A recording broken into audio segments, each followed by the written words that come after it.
Okay, good evening. It's July 2nd, and it's Hell's Kitchen MasterChef night. So here's my recap of MasterChef. So, spoiler alert, I will be telling you who loses and wins and gets sent home. So if you haven't seen it, pause, go watch it, and then you can see if you agree with me on the things I happen to say. So tonight, we have the Venice Beach Team Challenge, and seeing Venice Beach made me want to go there. I've never been to Venice Beach, but it looks like a huge beach and lots of fun.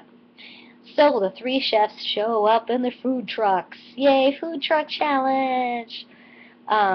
Stacy, who did awesome last week, gets to choose her own team and then choose who was on the other two teams. So she chooses Tally, Frank, and Becky. Because she thinks that if she goes to the pressure challenge, she's going to be able to beat Tally. So that's some of her sneaky thoughts. Then on the other team, she puts Monty, David, because they don't get along, Anna, and Tanya. And on the last food truck team is Josh, Mike, Felix, and Christine. So she also gets to pick which color truck she's going to use. And each truck has its own cuisine. So she picks red, and that's Mexican cuisine, which she's truly psyched about because she loves Mexican food. As do I. The Monty's team gets yellow, and that's American cuisine. And Josh's team which is the blue truck, is Indian cuisine. So the team captains are Stacy, Anna for the yellow group, and Josh for the blue because he wants to redeem himself. So, the Mexican food truck, first off, decides they're going to make tacos. So, Stacy wanted to make a vegetarian and a steak taco because she felt that the customers at Venice Beach would want to be able to choose. And Chef Ramsay comes around and says, "Why are you making life so hard for yourself? Pick one." So they go with the steak taco. On the yellow one, they choose to do beef sliders with, I think they were barbecue beef sliders, so there was sauce and chips. And Chef Ramsay was kind of baffled that they would choose to do two different sliders because there were two different options, and then they decided to go with one because why make two different toppings when you can go with one topping? And then on the blue one, Josh is like rocking at Indian food, so they make a chicken tikka masala with slaw on the side.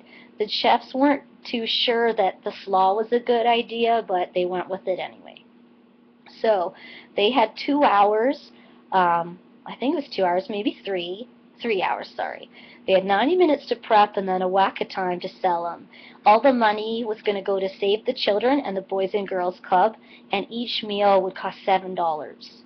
So, some serious problems went on. The yellow team was 15 minutes behind because David didn't start cooking the burgers, although he says it's not his fault. I totally believe that it is.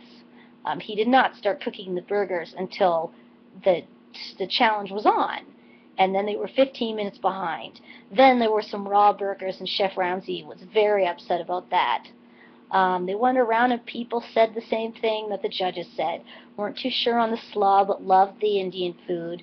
Tacos were great, they said, and they really liked the burgers once the burgers got going. There was problems with the red food truck because they ran out of customers, so Stacy went to a local skate park and rustled up some more customers, which was good because red team won with $798 raised. Then it was down to the blue and yellow team, and yellow team ended up making less money, probably because David took forever to cook the burgers. So they had to face the pressure test. So just to remind you, that was Monty, Tanya, David, and Anna. Now there was a food truck little discussion where they were trying to figure out who had caused their downfall, and a lot of people were saying David, and David was like, "It's not my fault. Why are you putting this on me? I'm not accepting any of this." So it was clearly David's fault, obviously. So the pressure test is the next day, and they have to make perfect tortellinis in a broth. So they have to make meat cheese filling, simple broth, and they have to curl them up into that cute little tortellini design. So Joe shows them how to do the whole thing. I don't think I could have done that. Oh my goodness, I watched him do it. I was like, what? Slow down. What are you doing? But the cute thing was up in the balcony, Josh and I think it was Felix were taking Christina's hands through the motions so she could understand how to make a tortellini without actually seeing Joe do it. So that was kind of cool. So let's see what happened. So Monty had never made them before. Hers were a little under-seasoned, but she did a really good job of the design. David's were perfect, even though Joe said that people with fat fingers can't do it. David made really perfect-looking tortellinis. Tanya had a breakdown in the middle of this, and her tortellinis looked like little Christmas packages. They were like flat, wrapped like a gift, and she just lost it. She loses it quite a lot, actually. And then Anna was doing everything wrong. I guess she food processed the pasta she shouldn't have. Then she poked holes in the tortellini, and she didn't get them in because she forgot to turn her burner on, so her stuff wasn't boiling, and then her pasta ended up being raw. So when the chefs tasted it, they said Monty's was a little under-seasoned, but they really liked it. They were in awe of David's. They said Tanya's was kind of gross, looked off, weird looking, and Anna's was raw. That's basically what they said. So first safe was David because he made beautiful tortellini, which was a burn to the others because he had lost the challenge for them. So now he's safe. Monty, who David wanted to go home because they don't like each other, she was second safe because Joe was amazed at her tortellinis for first try.